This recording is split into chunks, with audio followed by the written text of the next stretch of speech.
عليكم ورحمة الله وبركاته. الحمد لله رب العالمين، والصلاة والسلام على سيدنا محمد وعلى آله وصحبه أجمعين. وما توفيقي إلا بالله، لا حول ولا قوة إلا بالله العلي العظيم. سبحانك لا علم لنا إلا ما علمتنا إنك أنت العليم الحكيم. கண்ணியத்திற்குரிய பெரியோர்களே, அன்பார்ந்த சகோதரர்களே, இறைவனுடைய அருளால் புனிதம் நிறைந்த ரமலான் மாதத்தை நாம் அடைந்திருக்கிறோம். அந்த ரமலான் மாதத்திலே மாண்புமிக்க நோன்பை நோக்கின்ற பாக்கியத்தையும் நாம் பெற்றிருக்கிறோம். அந்த நோன்பிலே மிக முக்கியமாக நாம் செய்கின்ற வணக்க வழிபாடுகள் ஒன்று சஹரு உணவை உண்ணுவது. அது மார்க்கத்திலே சுன்னத்தாக்கப்பட்டிருக்கிறது.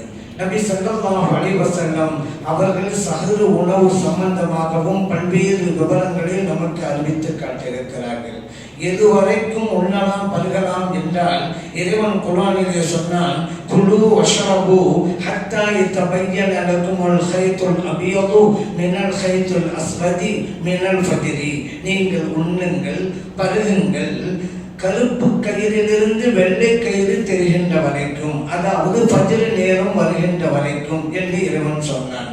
கருப்பு கயிறு என்று இறைவன் சொன்னது இருள், வெள்ளை கயிறு என்று இறைவன் சொன்னது வைகரை. இருள் அகன்று வைகரை வருகின்ற வரைக்கும் உண்ணுவதற்கும் அருந்துவதற்கும் உங்களுக்கு அனுமதி உண்டு என்பதை இறைவன் இந்த வசனத்திலே சொல்லி காட்டுகிறான். நபி ஸல்லல்லாஹு அலைஹி வஸல்லம் அவரும் கூட சொன்னாங்க, பிலால் ரலியல்லாஹு அன்ஹு அவர்கள் தஹஜ்ஜுடைய தொழுகைக்காக பாங்கு சொல்றாங்க. அந்த பாங்கை நீங்கள் செவியுற்றதற்கு பின்னாலும் உண்ணலாம் பருகலாம். ஆனா அப்துல்லா இப்னு உம்மி மக்தூம் ரலியல்லாஹு அன்ஹு அவங்க பாங்கு சொல்றது சுபஹக்காக. அந்த பாங்கை நீங்க கேட்டுட்டா அதற்கு பிறகு நீங்கள் உண்ணவும் கூடாது, அருந்தவும் கூடாது என்று இறைவன் என்று நபி ஸல்லல்லாஹு அலைஹி வஸல்லம் அவர்கள் சொல்லி காட்டுகிறார்கள். புகாரிலே பதிவு செய்யப்பட்ட ஹதீஸ். ஆகவே நமக்கு எது வரைக்கும் நேரம் உண்டு என்பது தெளிவாகிவிட்டது. சுபஹுடைய நேரம் வரைக்கும். சுபஹுடைய பாங்கு என்று சில பேர் சொல்லுவாங்க. அந்த பாங்கு சரியான நேரத்தில் சொல்லப்பட்டுனா பிரச்சனையே கிடையாது. ஆனால் சுபஹுடைய நேரம் வந்து 2 நிமிடங்கள் கழித்து அல்லது 3 நிமிடங்கள் கழித்து பாங்கு சொன்னா இப்ப பாங்க கணக்காக நாம் எடுத்துக்கொள்ள கூடாது. நமக்கு நேரம் தான் முக்கியம். பெரும்பாலான பள்ளிவாசல்களில் சுபஹுடைய பாங்க சரியாக சொல்லிடுறாங்க இந்த ரமலான் மாதத்துல. ஆனா இருந்தாலும் கூட நாம் கன்ஃபார்ம் பண்ணி கொள்ளணும். அதனால இந்த ரமலான் மாதம் மட்டுமாவது இந்த சுபஹுடைய நேரம் எப்போது தொடங்குகிறது என்கின்ற அட்டவணையை வைத்துக் கொண்டால் நல்லது. ஏன் முன்பின் பாங்கு சொல்லிட்டாங்க நம்முடைய நோம்புக்கு ஆபத்து ஏற்பட்டு விடும் அல்லவா? ஆனால் அந்த நேரத்தை நாம் தெரிந்து கொள்வது மிக அவசியமான ஒன்று. அந்த நேரத்திலே உணவு உண்ணுவது பரக்கத்து என்று நபி ஸல்லல்லாஹு அலைஹி வஸல்லம் அவர்கள் சொல்லி காட்டுகிறார்கள். தஸஹரு, நீங்கள் சஹர் நேர உணவை உட்கொள்ளுங்கள். ஃபின்ன ஃபிஸ் ஸஹூரி பரக்கா, காரணம் அந்த நேரத்திலே நீங்கள் உணவு உண்ணுவது பரக்கத்தை உங்களுக்கு வழங்கக்கூடியதாக இருக்கிறது என்று நபி ஸல்லல்லாஹு அலைஹி வஸல்லம் சொன்னாங்க. புகாரியிலே பதிவு செய்யப்பட்ட ஹதீஸ். அந்த வகையிலே அந்த பரக்கத்தான உணவை நாம் தவறவிடக் கூடாது. எந்த அளவுக்கு தெரியுமா? நபி ஸல்லல்லாஹு அலைஹி வஸல்லம் சொன்னாங்க, உங்களுக்கு பசி இல்லாவிட்டாலும் கூட ஒரு முடக்கு தண்ணீராவது அருந்திக் கொள்ளுங்கள். அந்த நேரத்தில் பசி இல்லை அதனால நான் சாப்பிடல என்ற முடிவு சில பேர் எடுக்கலாம். அந்த முடிவு நல்லதுதான். பசி இல்லைன்னு சொன்னா சாப்பிடக்கூடாது, அதுதான் உடலுக்கு நல்லது. இல்லை சில நேரமா இருக்குது நம்ம பாலெல்லாம் பட்டுக்க போறோம், பசி இல்லாவிட்டாலும் சாப்பிட்டுக்கிறோம், அப்படி ஒடுக்க வேணாம். அந்த முடிவு சரியல்ல. காரணம் பசி இல்லாமல் நாம் சாப்பிடுவது என்பது உடலுக்கு தீங்கைத்தான் விளைவிக்கும். ஆனா நபி ஸல்லல்லாஹு அலைஹி வஸல்லம் சொன்னாங்க, அப்படிப்பட்ட ஒரு சூழ்நிலை உங்களுக்கு வந்தால் ஒரு முடக்கு தண்ணீராவது குடித்துக் கொள்ளுங்களேன். காரணம் அந்த நேரத்தில் அல்லாஹ்வும் மலக்குமார்களும் சஹர் நேர உணவை உண்ணக்கூடியவர்களுக்கு ஸலவாத்து சொல்லிக் கொண்டிருக்கிறார்கள் என்றார்கள். அஹ்மதிலே பதிவு செய்யப்பட்ட ஹதீஸ், இன்னல்லாஹ வ மலாயிகத்தஹு யுஸல்லூன் அலல் முத்தஸஹ்ஹிரீன் என்றார்கள் நபிகள் நாயகம் ஸல்லல்லாஹு அலைஹி வஸல்லம் அவர்கள். இறைவனும் மலக்குமார்களும் சஹர் நேர உணவை உண்பவர்களுக்கு ஸலவாத்து கூறுகிறார்கள். அல்லாஹ் ஸலவாத்து சொன்னான்னா அல்லாஹ் தன்னுடைய ரஹமத், பரக்கத், அருள் மழையை பொழிந்து கொண்டிருக்கிறான் என்று அர்த்தம். மலக்குமார்கள் ஸலவாத்து கூறுகிறார்கள் என்றால் இஸ்திக்பார், பாவ மன்னிப்பு தேடுகிறார்கள் என்று அர்த்தம். இவ்வளவு பெரிய வாக்கியம் அந்த நேரத்தில் உணவு உண்ணக்கூடிய கிடைக்கிறது. பசி இல்ல, சாப்பிடல, இதை நீங்க இழந்துருவீங்கள. ஆகவே ஒரு முடக்கு தண்ணீர் தான் நீங்க குடிச்சுக்கிறீங்க.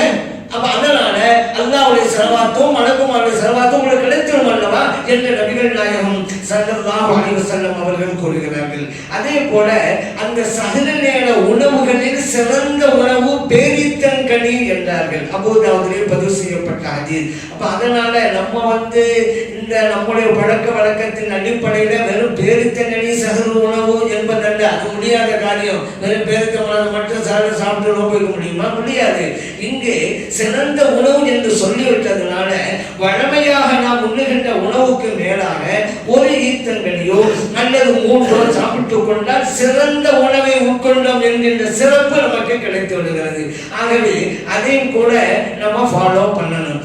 அந்த சஹ்ர நேர உணவு சுபுடைய நேரம் வரைக்கும் இருந்தாலும் கூட ஒரு குறைந்தபட்ச ஒரு 1/4 மணி நேரத்துக்கு முன்னாலாவது நிறுத்திக் கொள்ள வேண்டும். இந்த சஹ்ர அட்டையெல்லாம் பார்த்தீங்கன்னா நோன்பு கால அட்டவாடை எல்லாம் அதுல சஹ்ருடைய கடைசி நேரம்னு போட்டிருக்கும். சுபுடைய நேரத்தை விட ஒரு 20 நிமிடங்களுக்கு முன்பாக அது போடப்பட்டிருக்கும். அது காரணம் பேணிக்கு என்கிற அடிப்படையில், சிறந்தது என்கிற அடிப்படையில். ஆனால் அந்த நேரத்தை நம்ம கணக்கில் கொள்ளணுங்கிற அவசியம் கிடையாது. சுபுடைய நேரம் வரைக்கும் டைம் இருக்கு. சிறந்த நேரத்தை தான் அதில் குறிப்பிட்டு இருக்கிறார்கள். காரணம் ஸைத் இப்னு சாபித் ரலியல்லாஹு அன்ஹு அவங்க சொல்றாங்க, நபி ஸல்லல்லாஹு அலைஹி வஸல்லம் அவர்களோடு சஹ்ர் உணவை நாங்கள் உண்டோம். பிறகு தொழுகைக்காக சென்றோம்.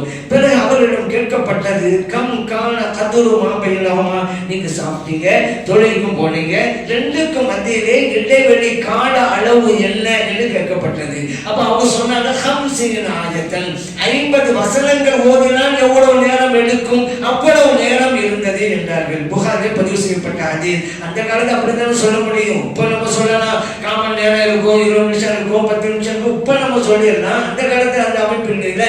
அதனால 50 ஆயத்துகளை ஓதுனா எவ்வளவு நேரமோ அவ்வளவு நேரம். அதனால்தான் ஒருவர் குர்ஆனை வசனங்களை ஓதுகிறார், முறையாக ஓதுகிறார் அப்படின்னு சொன்னா ஒரு 1/4 மணி நேரம் எடுக்கும். அந்த வகையிலே தான் ஒரு 1/4 மணி நேரத்துக்கு முன்பாகவோ அல்லது 20 நிமிடங்கள் முன்னாவோ நிறுத்திக் கொள்வது நல்லது. அது சிறந்ததுங்கிற அடிப்படையிலே தான் என்பதை அறிந்து கொள்ள வேண்டும். ஆனால் நேரம் சுபோடைய நேரம் தான் அது வரைக்கும் இருக்கிறது.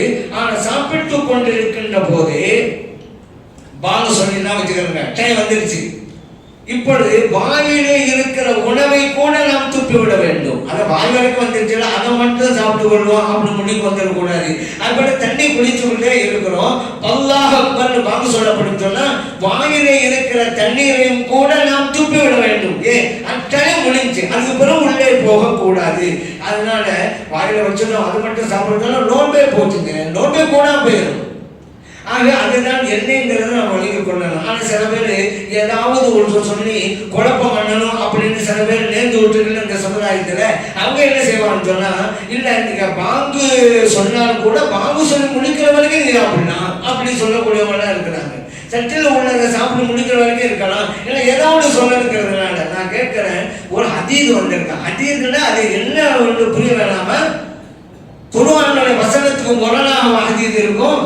குர்ஆன்ல நல்லா தெளிவா சொல்லிட்டாங்க, மினல் ஃபஜ்ரி அப்படின்னா ஃபஜ்ர் நேரம் வருகின்ற வரைக்கும் அல்லாஹ் அக்பர் பாங்க சொல்ல ஃபஜ்ர் நேரம் வந்துருச்சு. அப்ப இருக்கிற உணவை சாப்பிட்டு கொள்ளுங்க, வாங்க முடியவங்க சாப்பிட்டு கொள்ளுங்க. அல்லாஹ்வுடைய வசனத்தோடு ஓதுகிறார்கள் அவர்கள். இல்ல ஹதீஸ்ல வந்திருக்குது, குர்ஆன்ல வசனத்துக்கு எதிராக வாயிலே தூதர் ஸல்லல்லாஹு அலைஹி சொல்லுவாங்க, யோசிக்க வேணாம். அதனால அவங்க சொல்றாங்கன்னு சொல்லி உங்க நோமை நீங்க பாழாக்கிறாதீங்க. அதனால அல்லாஹ் சொன்னதுதான் நமக்கு. அவன் சொல்ல ஃபஜ்ர் தெளிவான வார்த்தை, ஃபஜ்ர் நேரம் வரைக்கும் தான் அப்படின்னு அல்லாஹ் சொல்லிட்டான். அதே போல இன்னொரு வழக்கம் இருக்கிறது, நோன்பு துறப்பது. நோன்பு திறப்பதல்ல, துறப்பது.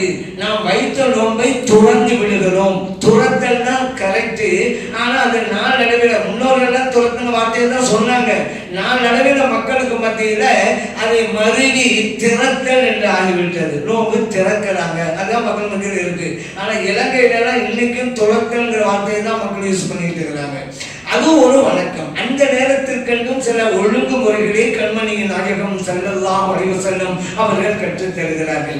அந்த நேரத்திலே நீங்கள் இறைவனிடம் கேளுங்கள், தரப்படும்.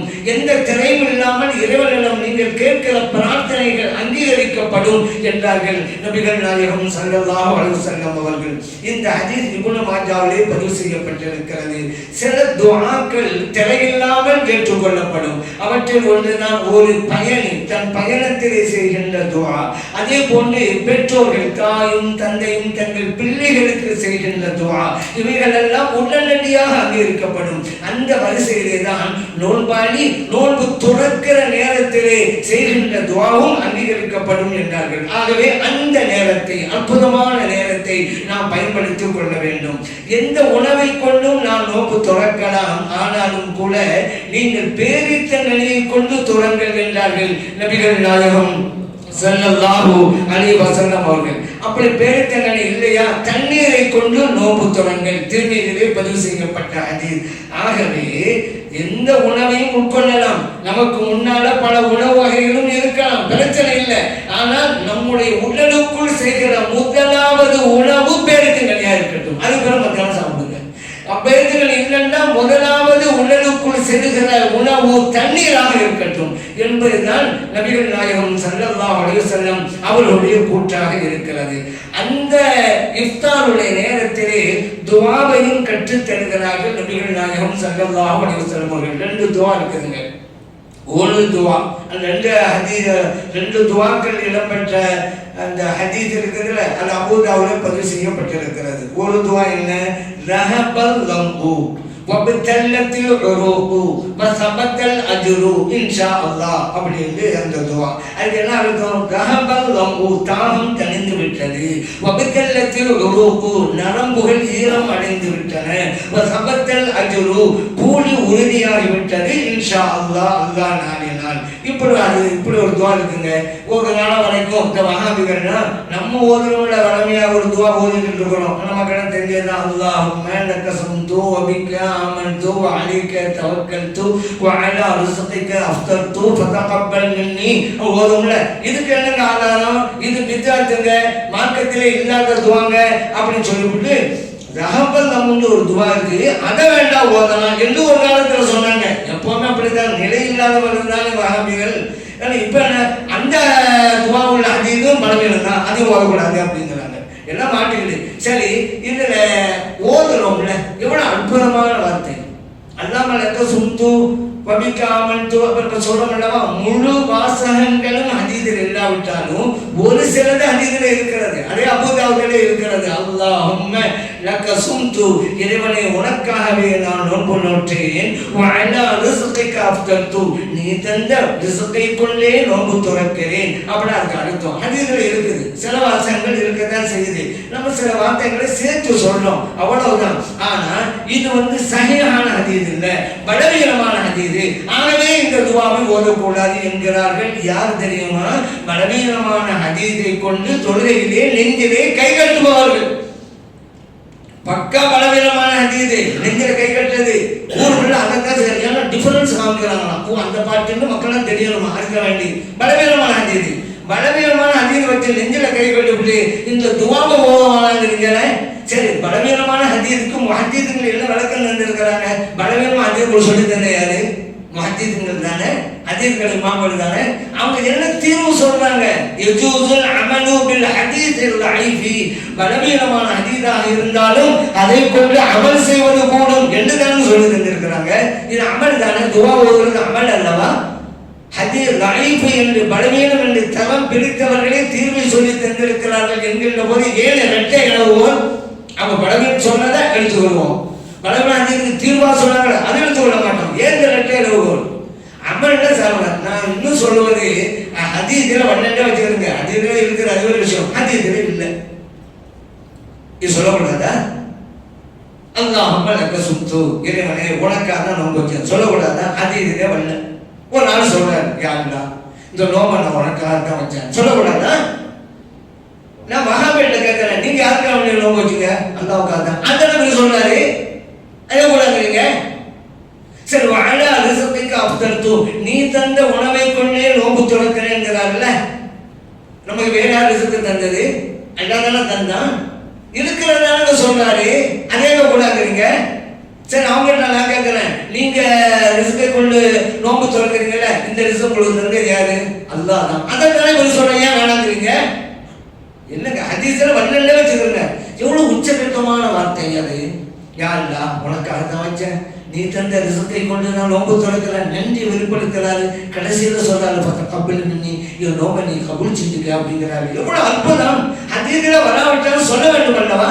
சரி, சுணக்கமான காலமாக சொல்றாங்க, நல்லா இருக்குது, சொல்லித்தான் ஆகணும், நாமும் செய்வோம் அப்படின்னு முடிவெடுக்காம நல்லது செய்வதை தடுத்து கொண்டே இருக்கிறீங்க. இறைவனே உனக்காகத்தான் நோன்பு நோட்டேன் இப்படி சொல்றதுக்கு ஆதாரம் வேணுமா? இருக்கிற ஆதாரம் அதுவே விஷயம். இதுல வேற அவசரப்படுறது நோன்பு திறக்கிறது கேட்டாக்கா டைம் ஆச்சுங்க. சூரியன் மறைவு வருகின்றன, அது மறைஞ்சிட்டுல 5 நிமிஷம். அது என்ன பேருகள். நம்ம நோன்பு திறக்கிறது மகள எப்படி தெரியுமா? அந்த சூரிய மறைவு உள்ள நேரத்துக்கு பிறகு 5 நிமிடங்கள் கழித்து தான் மறுபாக சொல்லுவாங்க. அந்த நேரத்தை தான் நம்ம நோம்பும் திறக்கிறோம், 5 நிமிடங்கள் கழித்து. அதுக்கு முன்னாலேயே கஞ்சி சாப்பிடுவாங்க, வடை சாப்பிடுவாங்க. கேட்டா நேரம் வந்துடுச்சுங்க, ஏங்க இருக்குதுங்க. ஹதீஸை தவறாக புரிவது அப்படி நிறைய இருக்குது. நபி ஸல்லல்லாஹு அலைஹி வஸல்லம் ஹதீஸ்ல சொன்னாங்க, லா யஸாலுன் நாஸு பிஹைரின் மா அஜ்ஜலுல் ஃபித்ர். இந்த சமூகம் ஹைரிலே நல்லதிலே இருந்து கொண்டே இருக்கும், சீக்கிரமாக நோம்பு துறக்கும் காலமெல்லாம். புகாரிலே இருக்குது. இந்த ஹதீஸ் தவறா புரியுறாங்க. ஹதீஸ்களை மேலோட்டம் மட்டும் பார்க்கக்கூடாது, ஏன் சொல்லப்பட்டது, எதற்கு சொல்லப்பட்டது என்பதையெல்லாம் பார்க்கணுங்க. நபி ஸல்லல்லாஹு அலைஹி வஸல்லம் காலத்திலே யஹூதிகளும் நசாராக்களும் நோன்பு வைத்தார்கள் அல்லவா? அவர்கள் நோன்பு துறந்தார்கள் அல்லவா? அவர்கள் இஷாவுடைய நேரத்தில் தான் நோன்பு துறப்பார்கள். அவ்வளவு நேரம் பண்ணுவாங்க. அப்படி ஒரு நடைமுறை அவர்களிடம் இருந்தது. முஸ்லிம்களை அவர்களுக்கு மாற்றம் செய்யுங்கள், அவங்கள மாறுங்க, டிலே பண்ணாதீங்க. அவ 1 மணி நேரம் 1.5 மணி நேரம் டிலே பண்றாங்க, அப்படி செய்யாதீங்க. சீக்கிரமாக நீங்க நோம்பு துறங்க அப்படி சொல்லப்பட்டது. சூரியன் மறைஞ்ச உடனே அதான் சீக்கிரம். உடனேங்கிறதுல பேடிக்கல் ஒண்ணு இருக்குதுல்ல, உடனே அப்படின்னு சொல்லி நீங்க நோம்பு துறங்க வச்சுக்கிறீங்க.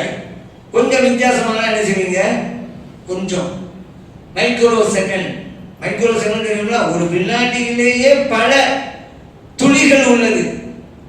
அந்த அளவுக்கு வித்தியாசம் வந்துட்டாலும் பாடா போயிடும் அவங்களுடைய நோம்பு. ஆக்க பொறுத்தவருக்கு ஆற பொறுக்கடங்கிற மாதிரி ஆயிரும். ஏன் கடைசி நேரத்துல பேணிக்கை வேண்டும். 5 நிமிஷங்கள் பேணிக்கிறதால. சரி, நான் கேட்கிறேன், சகல நேர உணவை கடைசியாக உட்கொள்வதுதான் சிறந்தது. நபி ஸல்லல்லாஹு சொல்லி இருக்கிறாங்க. கடைசி நேரமாக இருந்ததுனால அல்லாஹ் அக்பர் சொல்லுவாங்க, சாப்பிட்டே இருக்குன்னு சொன்னாங்க. 50 வசனங்கள் ஓதுறதுக்கு நேரம் வருவதற்கு முன்னால முடிச்சுக்கிட்டாங்கல்ல, ஒரு 1/4 மணி நேரத்துக்கு முன்னால முடிச்சுக்கிட்டாங்கல்ல. நேரம் சுப்பு வரைக்கும் இருக்குது, 1/4 மணி நேரத்துக்கு முன்னாலே முடிக்கிறாங்கல்ல, அதான் பேணுதல். சூரியன் மறைந்து விட்டது, ஒரு 5 நிமிஷம், அதான் பேணுதல். கொஞ்சம் வித்தியாசம் ஆயிட்டா ரொம்ப துல்லியமா சொல்லி போறாங்களோ. அவன் விஞ்ஞானிகள் கூட மைக்ரோ செகண்ட் எல்லாம் வித்தியாசம் சொல்லி போனா செய்யுங்க. அது தவறாக புரிந்து கொள்வது அப்படி நிறைய இருக்குது. அதான் ஒரு நாள் ஸல்லல்லாஹு அலைஹி வஸல்லம் சொன்ன ஹதீஸை தப்பா மாத்தமா புரிஞ்சுக்கிட்டாரு. எப்படின்னு சொன்னா, உழைப்பாளியின் வியர்வை துளி உலர்வதற்கு முன்னாலே நீங்கள் கூலியை கொடுத்து விடுங்கள். ஸல்லல்லாஹு சொன்னாங்கல்ல. ஒரு நாள் வேலை செஞ்சுட்டு கூலியை கேட்க வந்தாரு. முதல் நாள் சொன்னாரு, உனக்கு வேர்க்கவே இல்லை, நான் தரமாட்டேன் அப்படின்றாரு. வேர்வை துளி உலர்வதற்கு முன்னாலே நீ வேர்வே வரலையாப்பா, எப்படி கூலியை தரும் அப்படிங்கிறாரு. சரியா? இப்படியா புரிகிறது? சில பேர் ஏசியில் வேலை பார்ப்பாங்க, வேர்வே வராது, அவனுக்கு சம்பளம் கொடுக்க கூடாதா? சீக்கிரமா கொடுத்துருங்க, டிலே பண்ணாதீங்க, தாமதிக்காங்க. உழைச்சவன் அவன் வேலையெல்லாம் பார்க்கணும், அவன் பல தேவைகள் இருக்கும். அதுக்கு உதாரணமா சொல்லப்பட்டதுதான். வேறு வேண்டாம், வேற ஒன்றும் எழுதக்கூடாது. அந்த மாதிரி தான் இந்த ஹதீஸெல்லாம் தவறா புரிந்து கொள்கிறார்கள். இமாம்களை மறுத்ததற்காக இறைவன் கொடுத்த தண்டனை இந்த உலகத்தில் ஹதீஸை தவறாக புரிந்து கொள்வது. அது ஒரு தண்டனை. காசு பணம் இல்லாததா தண்டனை? ஏங்க, காசு பணம் ஃபிரௌனுக்கு அல்லாஹ் கொடுத்தாங்க. அல்லாஹ்வையே மறுத்தான், நான் தான் அல்லாஹ்னா, அவனுக்கு அல்லாஹ் கொடுத்தான செல்வத்தை, ஆட்சி அதிகாரத்தை கொடுத்தானே, அதனால ஃபிரௌன் ரொம்ப நல்லவன், அதனால தான் அல்லாஹ் கொடுத்தாங்கிறதா? பயங்கரமான எதிரியாவில் இருந்தா. காசு பணம் யாருக்கும் இருக்குங்க, இறைவனுடைய எதிரிகளுக்கும் போகும். உடல் நலம் யாருக்கும் இருக்கலாம். ஆனா குர்ஆனையும் ஹதீஸையும் புரிந்து கொள்கிற நசீப் யாருக்கு இல்லையோ, அதுதான் அல்லாஹ் அவர்களுக்கு கொடுத்த தண்டனை இந்த உலகத்துல. அதே போல இந்த நோன்பு வைக்கும் போது நியத்து வைக்கிறோம். ஒவ்வொரு அமலுக்கும் நியத்து வேணும். இது நபி ஸல்லல்லாஹு அலைஹி சொல்லியிருக்கிறாங்க, குர்ஆனும் சொல்லி காட்டுகிறது. வமா உமிரு இல்லா லியஅபுதுல்லாஹ முஹ்லிஸீன லஹுத்தீன். அவர்கள் எந்த வணக்கத்தை செய்வதாக இருந்தாலும் இஹ்லாஸோடு செய்ய வேண்டும் என்றுதான் அவர்கள் பணிக்கப்பட்டிருக்கிறார்கள். அல்லாஹ் குர்ஆன்ல சொல்றான், இஹ்லாஸ் என்றால் இறைவனுக்காக செய்வது, அந்த எண்ணத்தை கொண்டு வர வேண்டும் என்பது இறைவனுடைய கட்டளை. எந்த வணக்கமாக இருந்தாலும், தொழுகையாக இருந்தாலும், நோன்பாக இருந்தாலும், ஜக்காத்தாக இருந்தாலும், ஹஜ் உம்ராவாக இருந்தாலும் நியத்து வேண்டும். நபி ஸல்லல்லாஹு அலைஹி வஸல்லம் அவங்களே சொன்னாங்க, இன்னமல் அஅமாலு பின்னியாத், வணக்கங்கள் அனைத்தும் எண்ணங்களை பொறுத்ததே அப்படின்னாங்க. நியத்து வரும். புகாரிலே பதிவு செய்யப்பட்டாது. நியத்து வேணுங்க. அந்த நியத்தை நம்ம வச்சுக்கிட்டு இருக்கிறோம். நவைத்து சோமகதீன் அப்படிலாம் வாயிலே சொல்லுவோம், மனசாலே நினைப்போம். சில பேர் இன்னைக்கு என்ன வாயில சொல்றீங்க, அது நியத்தா அப்படிம்பாங்க. வாயில சொல்றது நியத்து என்று யார் சொன்னது? மனசால் நினைப்பதுதான் நியத்து. யாரும் சொன்னாங்களா மனசால் நினைக்க வேணாம், வாயில சொன்னா போதும்? யாரு சொன்னா? நியத்து என்னால உள்ளம் சம்பந்தப்பட்ட வணக்கம் தான். ஆனா அதை நாவாலும் ஒழிவது ஏற்றமானது. நான் இறைவனுக்காக நோன்பு வைக்கிறேன், மனசுல நினைச்சேன், அதை வாயிலே சொல்றேன், இறைவனுக்காக நோன்பு வைக்கிறேன். தப்பா? வகூலு கௌலன் சதீதா, அல்லாஹ் குர்ஆன் சொல்றானே, நல்லவற்றை கூறுங்கள். குர்ஆன்ல அல்லாஹ் சொல்றானே, இறைவனுக்காக நான் நோன்பு வைக்கிறேன்னு சொல்வதை விடவும் நல்ல வார்த்தை வேற ஏதாவது இருக்க முடியுமா? குர்ஆன் சொல்லுது நல்லதை சொல்லுங்க, இந்த கூட சொல்லுது சொல்லாத. சரி, இறைவனுக்காக சொல்றோம், மனசுல தான் நினைக்க, அதாங்க நியத்து. மனசுல ஒரு ஆள் நியத்து வச்சிருக்காரு, நாவல சொல்லல, நோன்பு கூடுமா? கூடும்.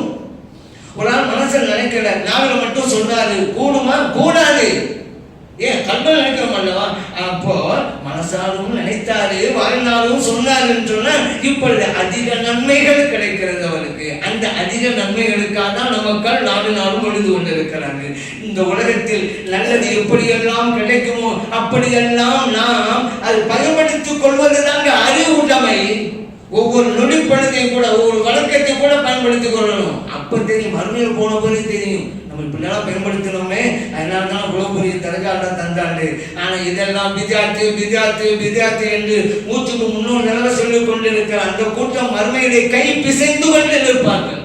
அவங்க சொல்லி கேட்டேன், இவங்க சொல்லி கேட்டாலே இப்ப நான் இழந்திருக்கிறேன். அங்க பாருங்க, சொல்லிக்க மாற்ற மக்கள் எவ்வளவு படித்தரங்களை பெற்றிருக்கிறார், உயர்வை பெற்றிருக்கிறார். அங்க வந்து கை செய்யப்பட்டு என்னங்க பொருந்தணும்? முடிஞ்சு போச்சு. இன்னொரு வர முடியுமா இந்த உலகத்துக்கு?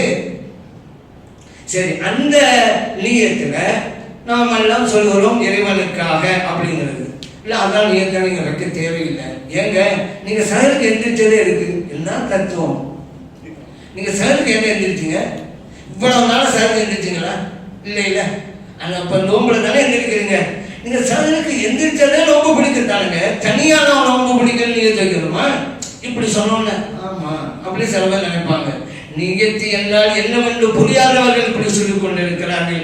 நீங்கள் சகருக்கு எழுந்தது வேண்டுமானால் நோன்பு வைப்பதற்காக இருக்கலாம். அந்த நோன்பை எதற்காக வைக்கிறீர்கள்? அதை சொல்லுங்க. அல்லாஹ்வுக்காக வைக்கிறோம், அதுதான் நியத். நீங்க நோன்பு வைக்கிறதுங்கிறது இல்ல. நோன்பு வைக்கிறது பல காரணம் இருக்கும். 4 பேர் நோன்பாளின்னு பாராட்டணும், அதுக்காக நோன்பு வைப்பாங்க. அல்ல, நான் பசியா தாங்க இருக்கணும், டாக்டர் சொல்லிட்டா இருக்க சாப்பிடக்கூடாது, சும்மா பசியா இருக்கிறது நோன்பு வச்சுக்கிட்டோமே, நோன்பு வச்சுருக்குங்க அப்படிங்களா? அல்லது வீட்டில் உள்ள பெண்கள்லாம் வெளியே போறாங்க, சாப்பாடு இல்லை, சும்மா பட்டில இருக்கிறது நோன்பு வச்சிருமே, நோன்பு வச்சேன் அப்படிங்களா? நோன்பு 1000 காரணத்தை வைக்கிறாங்க. நீங்க எதற்காக வைக்கிறீர்கள்? அல்லாஹ்வுக்காக. அதுதான் நீங்க. ஒரு நாள் சஹரிலே எழுந்தாரு, சஹருக்கு எழுந்துட்டனால அல்லாஹ்வுக்காக நோன்பு வைக்கணும் வந்துருமா? நோன்பு வைக்கணும் வேண்டாம் வரலாம், நோன்பு வைக்க தானே எழுந்திருக்கிறாரு, சாப்பிட்றாரு வரலாம். இறைவனுக்காக நோன்பு வைக்கிறதுங்கிறது சஹருக்கு எழுந்திரிச்சனால வந்துருமா? அந்த மனசுல கொண்டு வந்தாதாங்க. இவங்க நோன்பு வைத்தல் தான் நியத்தை நினைச்சிட்டு இருக்கிறாங்க. நியத்து என்றாலே என்னவென்று புரியாமல் இவர் சொல்லிக் கொண்டிருக்கிறார்கள். நோன்பு வைத்தல் என்பதல்ல நியத், இறைவனுக்காக நோன்பு வைத்தல், அதுதான் நியத். அது நீங்க மனசுல கொண்டு வந்தாதான் வரும், இல்லடா வராது. அதே போல நவைத்து சோம கதின் அப்படின்னு சொல்லுவோம். சோம கதின், கது அப்படின்னு சொன்னா நாளை அப்படின்னு அர்த்தம். என்ன நாளை? நம்ம தான் மார்க்க இஸ்லாமிய அடிப்படையில் மகரிபிலிருந்து நாள் தொடங்கிருச்ச, அப்படியே நாளைங்கிறீங்க. இன்று இருந்தாலும் சொல்லணும், ஏன் நைட்டு இருந்தாலும் வைக்கிறோம் நியத்து. அந்த நியத்து கூட இரவிலே தான் வைக்க வேண்டும். ஷாஃபி இமாம் சொல்றாங்க, பல்லா நோம்பா இருந்தா. ஆனா சுன்னத்தான நோம்பா இருந்தா காலையிலும் வைத்துக் கொள்ளலாம், ஜவால் வரைக்கும், ஒரு 12 மணி வரைக்கும் வைத்துக் கொள்ளலாம். காரணம் என்ன? ஷாஃபி ரஹ்மத்துல்லாஹி சொல்றாங்க, 2 விதமா ஹதீஸ் வருது. ஹனபி மذஹப்ல இதே 2 ஹதீஸ் வச்சு அவங்க சட்டம் சொல்றாங்க. சரி, 2 ஹதீஸை ஃபர்ஸ்ட் சொல்லிடுறேன். நபி ஸல்லல்லாஹு அலைஹி வஸல்லம் சொன்னாங்க, மல்லம் யஜ்மஉ ஸியாம் கபில அல்-ஃபஜ்ரி ஃபலா ஸியாம லஹு. ஃபஜ்ருக்கு முன்னால ஒருவர் நியத் வைக்கறனால அவருக்கு நோம்பே கிடையாது. அபூ தாவூத் திருமதியில் பதிவு செய்யப்பட்ட ஹதீஸ். இன்னொரு ஹதீஸ் என்ன? ஆயிஷா சித்திகா ரலியல்லாஹு அன்ஹா சொன்னாங்க, நபி ஸல்லல்லாஹு அலைஹி வஸல்லம் அவர்கள் ஒரு நாள் காலை வீட்டுக்கு வந்தாங்க. சாப்பிடுறது ஏதாவது இருக்குதான்னு கேட்டாங்க. நான் இல்லைன்னு சொன்னேன். இன்னி சாயிம், அப்படியானா நான் இன்னைக்கு நோன்பு வைத்து விடுகிறேன் என்றார்கள். முஸ்லிம்களே பதிவு செய்யப்பட்டாங்க. இப்போ நோன்பு வைத்து விடுகிறேன் நியத்து வச்சு எப்போ? காலையில. 2 விதமா இருக்கா. இதன் அடிப்படையில் தான் ஹனபி இமாம் சொன்னாங்க, நைட்ல வைக்கலாம் நல்லது, காலையில வைக்கலாம், ஸல்லல்லாஹு வச்சிருக்காங்கல்ல அப்படின்னு சொல்லி. அப்ப இரவுல வைக்கலன்னு சொன்னா நோம்பே இல்லைன்னு வருது, பரிபூர்ணமா நோம்பு இல்லை. இரவுல வைப்பதுதான் சிறந்தது. சிறந்தது விட்டுறாருல, பரிபூர்ணம் இல்லைன்னு அர்த்தம், நோம்பே இல்லைன்னு அர்த்தம் அல்ல. அப்ப 2 ஹதீஸுக்கும் அவங்க வளர்ந்து நினைச்சாங்க. ஷாஃபி இமாம் சொல்றாங்க, ஃபர்லான நோம்பா நைட்டு தான் வைக்கணும், சுன்னத்தான நோம்பா காலை வைக்கலாம். இதே ஹதீஸ் தான். நபி ஸல்லல்லாஹு அலைஹி வஸல்லம் சொன்னாங்கல்ல, இரவிலே நியத்து வைக்கவில்லை ஆனால் அவருக்கு நோம்பே கிடையாது ஃபர்லான நோம்புக்கு. காலையில சிலர் வந்தாங்க, நான் நோன்பு வைத்து விடுகிறேன், நியத்து இருக்கிற முஸ்லிம்ல இருக்குதுல்ல, அது நஃபிலான நோம்பு, சுன்னத்தான நோம்பு. ஏன் நபி ஸல்லல்லாஹு அலைஹி வஸல்லம் நோன்பு வச்சாங்க, அது ஃபர்து இல்லையே. ஃபர்தா இருந்தா தான் காலையில் சுபூல இருந்து நோன்பு வச்சிருப்பாங்க, காலையில் நியத்து வைப்பாங்க. உபரியான நோம்பு சாப்பிட ஒண்ணு இல்லை, நம்ம அல்லாஹ்வுக்காக நோன்பு வச்சிருவோம் அப்படின்னு சொல்லி அவங்க நியத்து வைக்கிறாங்க காலையில் நேரம், அது சுன்னத்துக்குங்கிறாங்க. இப்ப பாருங்க, ஷாஃபி ஹனபி என்ன சொல்றாங்க? இல்லைங்க ஷாஃபில கூடுங்கிறாங்க, ஹனபில கூடாதுங்கிறாங்க, மார்க்கம் ஒண்ணுதாங்க, குர்ஆன் ஒண்ணுதாங்க, அல்லாஹ் ஒருவன் தாங்க, அல்லாஹ் ரசூல் ஸல்லல்லாஹு அலைஹி வஸல்லம் ஒருவர் தாங்க. அப்ப இல்லைங்க ஷாஃபி இல்லைங்க ஹனபி மைண்ட கொடுத்தாங்களா? அது இளைஞரோட மைண்ட முடிஞ்சு. அப்ப என்னங்க பாருங்க, ஹனபிமா சட்டம் சொன்னாங்க, அவங்களுக்கு ஆதாரம் இந்த 2 ஹதீஸ் தான். ஷாஃபிமா ஒரு சட்டம் சொன்னாங்க, அவங்களுக்கு ஆதாரம் இந்த 2 ஹதீஸ் தான். கருத்து ஆய்வின் அடிப்படையிலே சட்டங்கள் வருகிறதே தவிர அந்த 2 இமாம்களுக்கும் ஆதாரங்களாக ஹதீதுகள் தான். இப்ப புரியுதா? நாம் மذஹபை பின்பற்றினாலும் ஹதீதை தான் பின்பற்றுகிறோம். அதன் அடிப்படையிலே தான். அப்ப நாளை பிடிக்க அப்படிங்கிறோம். அப்ப நாளை அப்படின்னு சொன்னா தமிழ்ல நாளை, அரபியில கது, நவைத்து சௌம கதின் அப்படிமோ. கதன்கிறதுக்கு நாளைங்கிற அர்த்தம் இருக்குது அரபி மொழியில. நம்ம தமிழ்ல சொல்லணும்னா நாளைக்கு அப்படிங்கோம்ல, நாளைக்குங்கிறது கதன். ஆனா அந்த ஒரு அர்த்தத்தை மட்டும் தெரிந்து கொண்டிருப்பதால் விவகாரம் பண்ணுகிறார்கள் சமூகத்தில். அந்த ஒரு அர்த்தம் தான் இருக்கிறாங்க. அதுக்கு காலைங்கிற அர்த்தமும் இருக்குதுங்க. கதா என்றால் தஹப சபஹன், காலையில் சென்றான். அதனாலதான் அரபி மொழியில லஞ்சுக்கு கூட கதா தான், பகல் உணவுக்கு. கதாவுக்கு பல அர்த்தம் இருக்குது. நாளைங்கிற மட்டுமல்ல, பகல் அர்த்தம் இருக்கு. நம்ம நோன்பு வைக்கிறது பகல்ல தான். அதனாலதான் நவைத்து சோம கதின், பகலில் நோன்பு நோக்க, பகல்ல தான் நோன்பு வைக்கிறோம். நபி ஸல்லல்லாஹு அலைஹி வஸல்லம் சொல்லியிருக்காங்களா கதானே? பிலால் நபியல்லாஹு அவங்களை கூப்பிட்டு, யா பிலால் அன்னில் பின்னாஸ் அன் யஸூமு கதன், பிலால் அவர்களே நீங்க மக்களுக்கு சொல்லுங்க நாளை நோன்பு நோக்கட்டும். சொன்னது நைட்ல சொல்றாங்க, கதன்ங்கிற வார்த்தையை யூஸ் பண்றாங்க. அப்ப நாளைக்கு அடுத்த நாளா? மறுபடியும் இருந்து தான் நாள் தொடங்கிருச்சேன், நாளை இருந்து எப்படி நீங்க சொல்லலாம் அப்படிங்கிறது. இப்ப நம்மளை பார்த்தா இந்த கூட்டம் சொல்லுது, நபி ஸல்லல்லாஹு அலைஹி அவங்கள பார்த்தே சொல்லுது. யாரை சொல்றதுதான்? அதான் நைட் ஆகி போச்சு, இன்று சொல்லணும். நீங்க கதன்கிற வார்த்தையை போட்டுருக்கீங்களே, இல்ல அவங்க ஸல்லல்லாஹு அலைஹி அவங்கள பார்த்தே சொல்லிடலாம். நீங்க அவங்க ஸல்லல்லாஹு சொன்ன வார்த்தை எல்லாமே நாம் யூஸ் பண்ணிக்கிட்டு இருக்கோம். நபி ஸல்லல்லாஹு அலைஹி வஸல்லம் அவர்கள் அரபி மொழி தாய்மொழியாக கொண்டவர்கள். ஒரு வார்த்தைக்கு எத்தனை பொருள் தெரியும் அப்படி சொல்றாங்க. சஹாபா பெருமக்களும் புரிந்து கொள்றாங்க. ஆனா இவங்களுக்கு தெரிஞ்சு வச்சு ஒரே ஒரு அர்த்தத்தை வச்சுக்கிட்டு, நாளையா மகனுக்கு தான் ஆகி போச்சு, நம்ம இன்னைக்கு தானே ரொம்ப வைக்க போறோம் அப்படின்னு தத்துவம் பேசுறதுனால அவங்களுக்கு தெரிஞ்சது ஒரு அர்த்தங்கிறதுனால. அதே போலதான் நாளைங்கிறது நம்முடைய முன்னோர்கள் சாதாரணமானவர்களாங்க. அரபியிலும் பண்டித்தும் உள்ளவர்கள், தமிழிலும் பண்டித்தும் உள்ளவர்கள். கதி என்கிற வார்த்தைக்கு தமிழ் மொழியிலே நேரடி வார்த்தை நாளை என்பது. நாளைங்கிறது எழுதுமா அடுத்த நாள், நமக்கெல்லாம் தெரியும். நாளைக்கு இருந்தாக்கா அடுத்த நாள் அர்த்தம். அதே நாளைக்கு எழுதுற அர்த்தம் பகல். பாருங்க டிக்ஷனரி, தமிழ் டிக்ஷனரி பாருங்க. கதுங்கிறதுக்கு அது நேரடி வார்த்தை நாளை. கதுக்கு அடுத்த நாள் அர்த்தம் இருக்கு, பாங்க அர்த்தம் இருக்கு. நாளைங்கிறதுக்கு அடுத்த நாள் அர்த்தம் இருக்குது, பாங்க அர்த்தம் இருக்கு. அப்ப நாளை பிடிக்க, பகலில் பிடிக்க சரியா தான் சொன்னோம். இன்று பிடிக்க சரிங்க, நாளை பிடிக்க நீங்க சொல்றீங்க ரைட்டு, இன்று பிடிக்கும் சொல்லலாம் தானே, அப்படி யாரை கேட்டா கூடாது. அதான் தப்பு, அதான் மார்க்கத்துக்கு விரோதமானது. ஏன் இன்று நீங்க சொன்னா பகல் மட்டும் எடுக்குமா, அல்லது இரவு மட்டும் எடுக்குமா, அல்லது ரெண்டையும் சேர்த்து எடுக்குமா? இன்றுங்கண்ணா, இன்றுண்டா பகல் அப்படி அர்த்தம் முடியாதா, அல்லது இரவு அர்த்தம் முடியாதா? ரெண்டையும் சேர்த்துதான் இன்று. 24 மணி நேரத்துக்கு இன்று தான். நீங்க இன்று பிடிக்கன்னு சொன்னா இரவிலும் நோன்பு பிடிக்க, பகலிலும் நோன்பு பிடிக்க தப்பாச்ச. அல்லாஹ் சும்மா அத்திமு சியாம இல்லை, பகல்ல நோன்பு வைங்க இரவு வரைக்கும் அல்லாஹ் சொல்லலாம். இவரு இல்லை நான் இரவுல சேர்த்துதான் நோன்பு வைப்பேன் இன்று பிடிக்க. அப்படின்னா பகல் இரவு ரெண்டு நோன்பு பிடிக்க அர்த்தம் வந்துடும். இதுதானங்க மார்க்கத்துக்கு எதிரானது. நாளை பிடிக்கண்டா பகலை பிடிக்க, பகல் தான் நோன்பு வைக்கணும் அல்ல கட்டளைகளாம். ஆகவே நாம் கூறுகிற அந்த நீயத், மனசால் நினைத்து வாழ்நாள் மொழிகிற அந்த நீயத் சரியானது. நீயத்து சரியாக இருந்தால் வணக்க வழிபாடுகள் இறைவனத்தில் அங்கீகரிக்கப்படும். நம்முடைய வணக்க வழிபாடுகள் அனைத்தையும் எல்லாம் உள்ள இறைவன் கபூல் செய்து அருள்வானாக. ஆமீன். அல்ஹம்துலில்லாஹி ரப்பில் ஆலமீன்.